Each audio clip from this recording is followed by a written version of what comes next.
Hi guys, welcome back to RU vlogs ultimate content. Hi friends, ఈ tractor వచ్చేసి అమ్మకానికి ఉందండి. న్యూ హోల్యాండ్ బండి, హెచ్పి వచ్చేసి 55 హెచ్పి.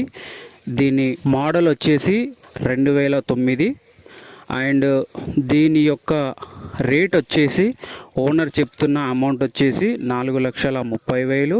ఇది ఫిక్స్డ్ అమౌంట్ అయితే కాదండి, కొద్దిగా బార్గెనింగ్ అయితే ఉంటుంది. మీరు ఓనర్తో మాట్లాడుకుంటే ఎంత తగ్గుతుంది అన్నది ఆయన చెప్తారు. ఈ ట్రాక్టర్ లొకేషన్ వచ్చేసి జగిత్యాల జిల్లా దమ్మాయిపేట గ్రామంలో అయితే ఉంది. మీకు ఎవరికైనా ఏమైనా డౌట్స్ ఉన్నా, ఈ ట్రాక్టర్ గురించి ఫుల్ ఇన్ఫర్మేషన్ కావాలి అనుకున్నా ఓనర్ నంబర్ ఇస్తాను, అతనితో మాట్లాడండి. Okay friends, bye.